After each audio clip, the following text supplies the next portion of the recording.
Olá, estamos aqui em mais um vídeo no nosso projeto. Esse projeto que tem a finalidade de poder apresentar para você que está nos assistindo um pouco sobre a nossa equipe da UFO Racing e também sobre as áreas que juntas fazem um trabalho integral com o nosso principal objetivo, que é levar o nosso carro para poder competir na Fórmula SAI.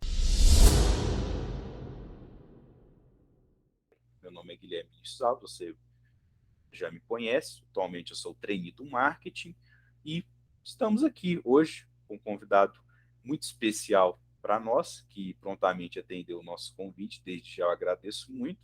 Ele vai se apresentar, mas hoje no vídeo nós iremos falar um pouco sobre a área da Oi, estrutura. gente. Então, Primeiramente, muito obrigado por estarem assistindo. E vou me apresentar. Meu nome é Alfredo. Eu sou da área de estrutura desde outubro de 2021, que eu entrei no processo seletivo extraordinário, mas eu fui efetivado em janeiro de 2022, no finalzinho de janeiro. Sou da UF, faço engenharia aeronáutica. Vamos para as perguntas aí. Se tiver dúvida em estrutura, a gente vai sanar agora. cara, Razão, quando a gente fala estrutura, um nome muito generalista, né? Então, mas a gente tem que entender que estrutura está muito ligada à resistência dos materiais. Quem faz engenharia, eu acho que vai entender um pouco mais. Resistência dos materiais, mecânicas dos sólidos. E essas disciplinas na engenharia estão muito ligadas a tornar um modelo teórico em físico. E para isso eu preciso dimensionar e averiguar que aquilo é seguro, porque a gente não pode colocar qualquer coisa no mundo real. Então, aqui dentro da UFO Racing especificamente, a gente tem a finalidade de construir o chassi, um item aí que a gente constrói. Mas como a gente constrói isso? A gente tem que dimensionar, escolher os materiais adequados para os tubos que vão no chassi, porque o chassi é um item cheio de tubos. A gente tem que escolher os materiais adequados, porque esses tubos vão sofrer processos de fabricação, como conformação, soldagem, e esses processos de fabricação agridem, de certa forma, a estrutura. Então, a gente tem que manter a segurança disso para que na hora da competição, por exemplo, o carro não desmonte. Lembrando que a gente tem que seguir um regulamento, né? E esse regulamento restringe certas coisas da estrutura. A gente também, dentro disso, tem que manter a eficiência estrutural. O que eu quero dizer quando eu falo de eficiência estrutural? A gente tem que ter um, um chassi com menor massa, e maior rigidez, porque um dos pontos mais importantes, se alguém entrar para a estrutura, é a rigidez torsional, que é o que mais ou menos define se o chassi está adequado ou não. Tem até as nossas bases bibliográficas dão uns valores adequados para a rigidez torsional de carros de Fórmula SAI. Então, a gente tem que conseguir atingir esses valores, de forma com os nossos modelos matemáticos, com todos os nossos dimensionamentos prévios, a partir da missão que a gente tem que ter, né? Do tipo de corrida e tudo mais. Então, com a menor massa, a gente tem que atingir a maior rigidez torsional, porque dessa forma a gente garante que o projeto está de qualidade, a gente garante segurança, que é um ponto importante, muito, muito importante, e a gente garante também bom desempenho na competição, que é uma coisa que a gente almeja muito. Mas, sendo mais específico sobre os itens, a gente tem o chassi, que é o que eu mais falei aqui agora, o assoalho, o atenuador de impacto e a placa antitrusão e o firewall. Lembrando, muito importante ressaltar, que a gente não está só na área de dimensionar isso.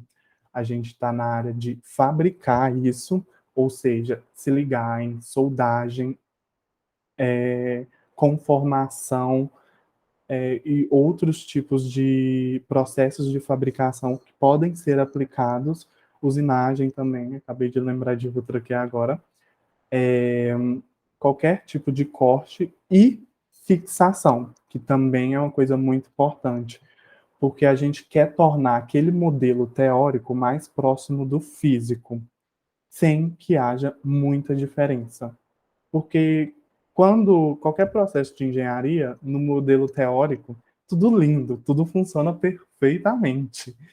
E eu acho que a missão principal da estrutura é conseguir um meio termo entre modelo teórico e modelo físico, e que esse meio termo seja o mais próximo possível. Vamos lá. Primeiro principal é o chassi. O chassi é um monte de tubo soldado um no outro. Pensa no chassi como se fosse um esqueleto do corpo humano. É nele que vai suportar as maiores cargas estáticas e dinâmicas. E também é nele que vão ser alocados os componentes internos. A partir dele que começam as construções das outras áreas.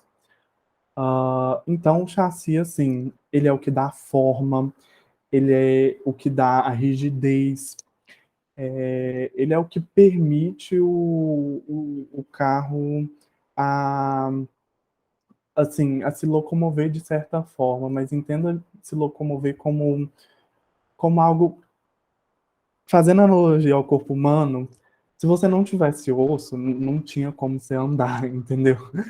É mais ou menos a mesma coisa com o chassi. O assoalho, ele é uma placa que vai na parte inferior do chassi.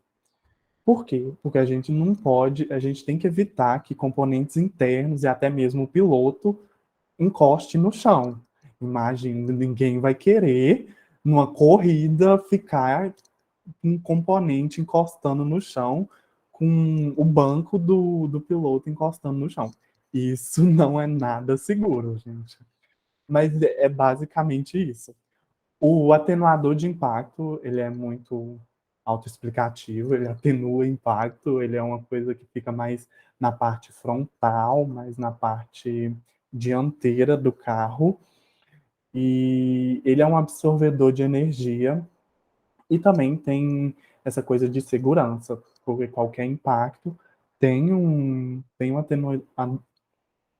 atenuador de impacto ali na frente, e como ele é um absorvedor de energia, ele é meio que amortecedor. Então, ele vai evitar que essa energia passe toda para o piloto ou para os componentes internos que estão dentro do chassi. Tem a placa anti-intrusão, acho que anti-intrusão é o pior nome já existido, porque não é nada explicativo, mas é como se fosse uma barreira, é uma placa que barra intrusos. O que são esses intrusos? Qualquer pedrinha que acha no meio do caminho ali que pode danificar componente interno ou machucar o piloto, pode, de alguma forma, agredir a integridade estrutural ou do piloto. Então, ela também é colocada ali perto da placa, perto do atenuador de impacto, e ela serve para isso, para impedir que intrusos, entenda intrusos como detritos que estão no chão da pista, entrem na parte interna do chassi.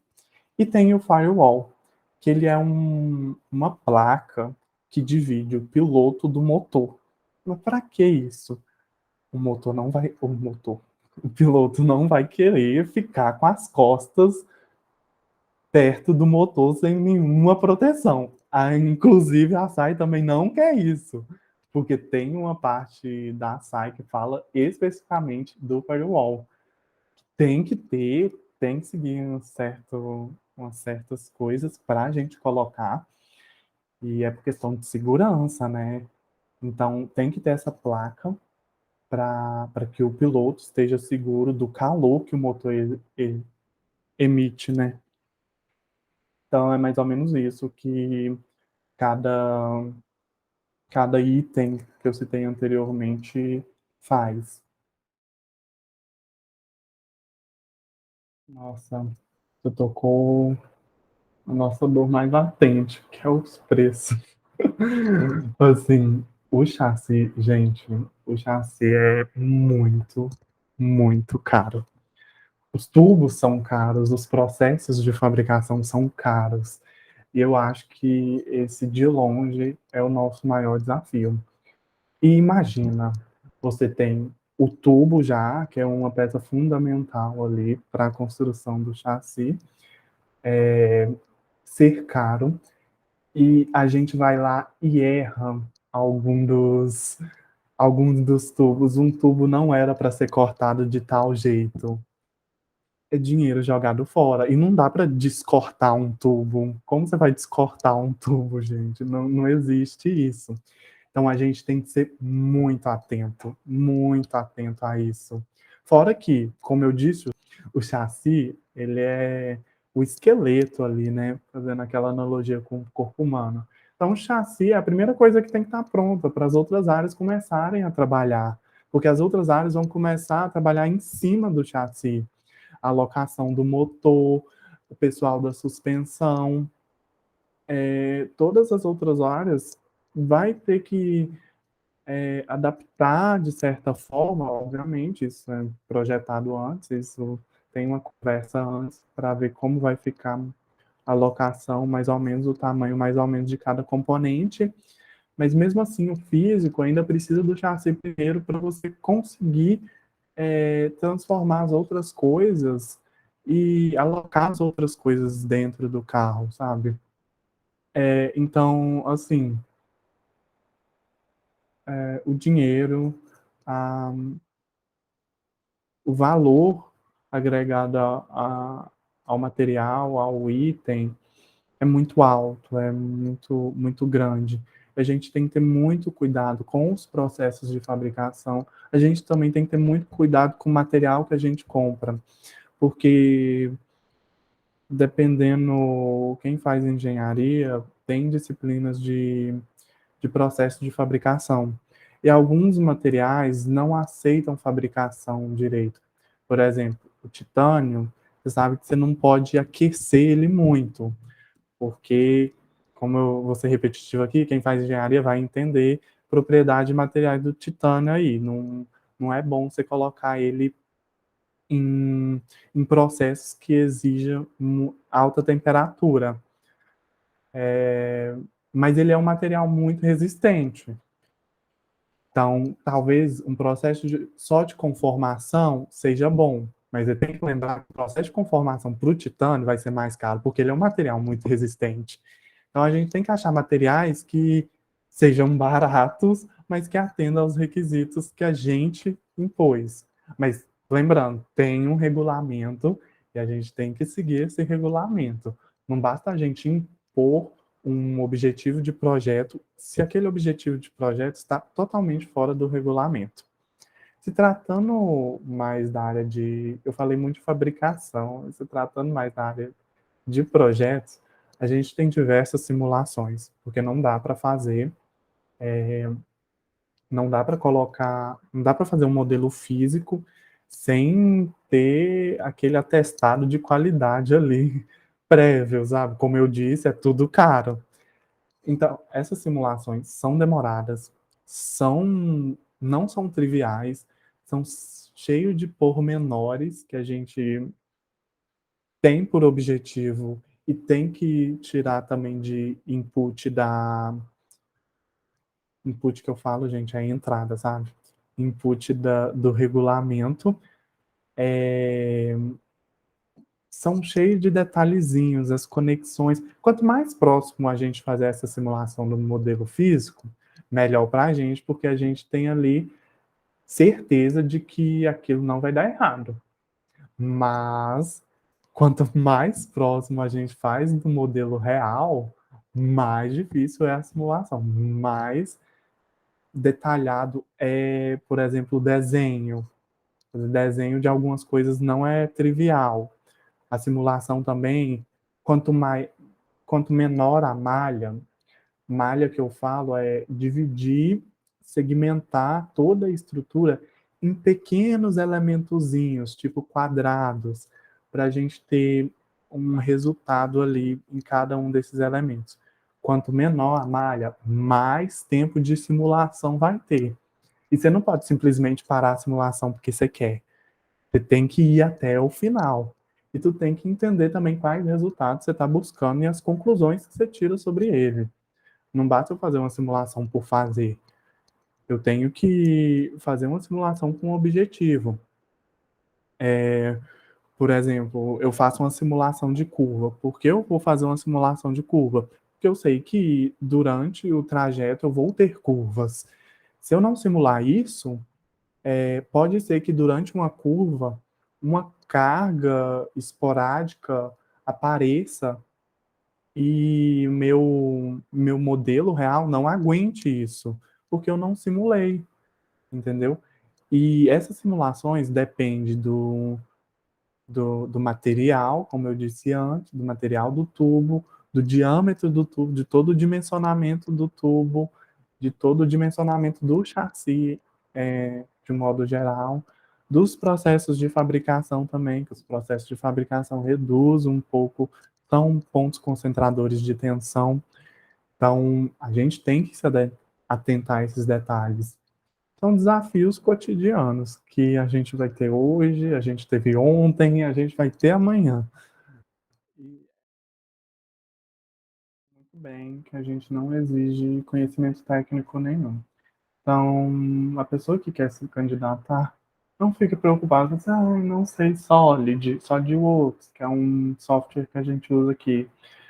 Não, não precisa se preocupar com isso, porque a gente tem os membros atuais, a gente tem ex-membros, e todos aqui formam uma base de informação, consolidam essa base de informação, de conhecimento, para ensinar quem está entrando. Então, todo esse conhecimento técnico vai ser repassado. Não se preocupe, não se preocupem quanto a isso. Mas quanto mais você souber de Solid antes, melhor, porque você tem um contato ali com o software e fica mais fácil para você assimilar certas coisas, mas sendo repetitivo, mas mesmo assim muito importante, não é necessário. Temos toda uma base aqui formada por membros antigos e atuais membros que fizeram acontecer essa área e está tudo disponível para quem está aqui dentro. Mas é importante entender que a gente trata, como eu disse no começo, de resistência dos materiais, mecânica dos materiais, processos de fabricação. A gente trabalha muito com materiais, propriedades dos materiais. Então, se você tem certa afinidade com essa área, com projetar em si um determinado componente, entender como tornar aquilo seguro, como tornar um modelo real, como se organiza a estrutura dos materiais, como os processos de fabricação afetam a matriz dos materiais, e como também esses processos de fabricação acumulam tensões, que também aí a gente tem uma interdisciplinaridade entre fabricação e resistência de materiais. Se você tem afinidade com essas áreas, você vai gostar muito da estrutura, porque é com isso que a gente trabalha o dia todo. Aqui dentro, cada um tem suas responsabilidades, e essas responsabilidades fazem parte de um contexto maior. A gente tem uma missão de projeto que está de acordo com o regulamento. Então, no cotidiano, a gente vai ter que ser proativo, tem que ser comunicativo, tem que ser organizado no nosso trabalho, para que estejamos alinhados entre nós e com o regulamento. É muito importante a gente ter tudo isso em mente e é o que mais vai ser avaliado durante um processo seletivo. A postura que você tem com as outras pessoas que estão no seu time. Para que tenha um alinhamento adequado e a gente não fuja muito do proposto. E também não acho que se você sabe sobre determinado software, você não vai aprender mais aqui. Tem sempre o que aprender mais aqui, Com sabe? certeza. Então, assim, se você sabe, vem mesmo assim, porque você vai descobrir coisas que a pessoa nem sabia que existia, sabe? E a parte de estrutura é a maior parte do regulamento. Se eu não me engano, são 50 páginas ou próximo disso, alguma coisa assim, gente. É muita coisa. Então, se você vir para cá, você vai ter que saber muita coisa sobre o regulamento. São muitos detalhezinhos e passa por tudo. Desde o material que a gente pode usar, o tipo de fixação, cinto de segurança, como eu disse anteriormente, o firewall, as dimensões dos tubos. É muito extenso e cheio de pequenas informações que, sendo mais uma vez repetitivo, mas não deixando de ser importante, a gente tem que ter muito cuidado, porque isso corre o risco de eliminação da competição, corre o risco de o piloto não ficar seguro, porque esses regulamentos, eles visam facilitar, de certa forma, sua vida, né? Porque se você tem uma fixação X, eles impõem essa fixação X para você usar, quer dizer que isso foi estudado, isso foi averiguado e isso está de conforme com o projeto que vocês precisam fazer. Então aquilo é seguro. É um guia e também um facilitador de um ponto de vista, sabe? Só que também, como eu disse, são cheios de detalhezinhos e a gente tem que ser atento. Vou citar um exemplo mais específico, que o piloto, ele tem um banco, ele tem que sentar no banco, obviamente, e atrás dele tem tipo um arco, na maioria das vezes, que a gente chama de main hook. E esse main hook, às vezes, ele pode ser fixado por soldagem em uma coisa, em um tubo que a gente chama de main hook bracing. Essa angulação entre esse arco e o tubo que é fixado, o main hook bracing, tem que ser mínima no, no regulamento, tá lá a angulação mínima que você tem que ter para colocar esse arco.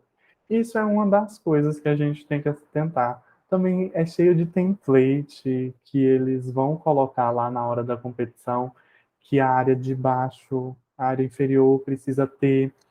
Então, isso tudo tem que estar. Você como membro da área de estrutura, tem que estar atento na hora de definir sua missão de projeto, e porque senão, chegar lá na hora e esse template não encaixar, eliminação na certa. Ou então, chegar lá na hora e você não tiver com conformidade com a, a fixação, por exemplo, talvez, eu acho muito difícil, mas talvez a comissão não veja, mas o piloto estará correndo sérios riscos de segurança. Então, pelo amor de Deus, gente, atentem ao regulamento. Então, Alfredo, agradecer demais pela essa entrevista que você deu para a gente, que eu vou denominar como uma aula, porque realmente foi muito bem explicado. Acredito que não sobrou nenhuma dúvida para quem está nos assistindo. Se você gostou, então, da área de estrutura, você que está nos assistindo, futuramente, assim que tiver um processo seletivo, entra e coloca a cara para bater, estuda e você vai aprender e vai sair melhor do que você entrou, isso eu não tenho dúvidas. Então, obrigado mesmo. E se ele tiver mais alguma coisa a comentar. Não, só queria agradecer mesmo pelo convite.